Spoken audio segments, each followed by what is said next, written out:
بسم اللہ الرحمن الرحیم۔ السلام علیکم۔ سورہ توبہ آیت نمبر 18 میں اللہ تعالیٰ ارشاد فرماتے ہیں، انما یعمر مساجد اللہ من آمن باللہ والیوم الآخر۔ اللہ کی مساجد کو آباد کرنا تو اس کا کام ہے جو اللہ پر اور آخرت کے دن پر ایمان لائے، وَأَقَامُ الصَّلَاةَ وَآتَى الزَّكَاةَ، اور نماز قائم کرے، زکوٰۃ ادا کرے، وَلَمْ يَخْشَ إِلَّا اللَّهَ، اور اللہ کے سوا کسی سے نہ ڈرے، فَعَسَىٰ، پھر ہو سکتا ہے، امید ہے،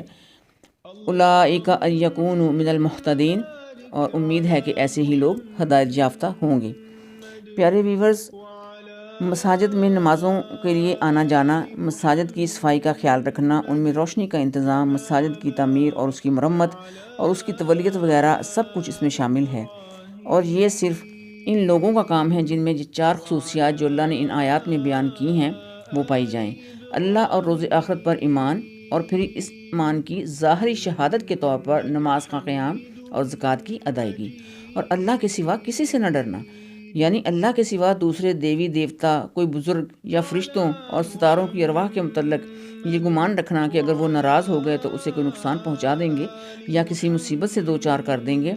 اس کی اولاد کو یا کاروبار کو کوئی نقصان پہنچا دیں گے، اور پھر اسی بنا پر ان کی نظر و نیاز اور منتیں ماننا یا عبادت کی کوئی بھی رسم پوری کرنا کسی ایماندار کا شیوا نہیں ہو سکتا، اور نہ ہی ایسے لوگ کبھی ہدایت یافتہ ہو سکتے ہیں، خواہ وہ نبی کی اولاد ہی کیوں نہ ہوں، اور ایسی تولیت ان کے ورثہ میں چلی آ رہی ہو۔ مساجد کی آباد کاری اور ان کا ادب اور احترام نہایت اعلیٰ درجے کا عمل ہے۔ سیدنا عثمان رضی اللہ تعالیٰ عنہ فرماتے ہیں کہ میں نے رسول اللہ سے سنا کہ جس نے اللہ کی رضا جوئی کے لیے مسجد بنائی، اللہ ویسا ہی گھر اس کے لیے بہشت میں بنائے گا۔ اور سیدنا ابو سعید خدری فرماتے ہیں کہ رسول اللہ نے فرمایا کہ اگر تم کسی آدمی کو مسجد میں آنے جانے کا عادی دیکھو تو اس کے ایمان کی گواہی دو، کیونکہ اللہ تعالیٰ نے فرمایا ہے کہ اللہ کی مسجدیں صرف وہی لوگ آباد کرتے ہیں جو اللہ اور آخر کے دن پر ایمان رکھتے ہیں۔ میرے پیارے ویورز، نبی کریم صلی اللہ علیہ وآلہ وسلم نے عورتوں کو بھی مسجدوں میں جانے کی اجازت دی ہے۔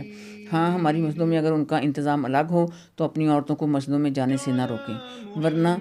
مسجدیں نہیں دربار آباد ہوں گے۔ السلام علیکم۔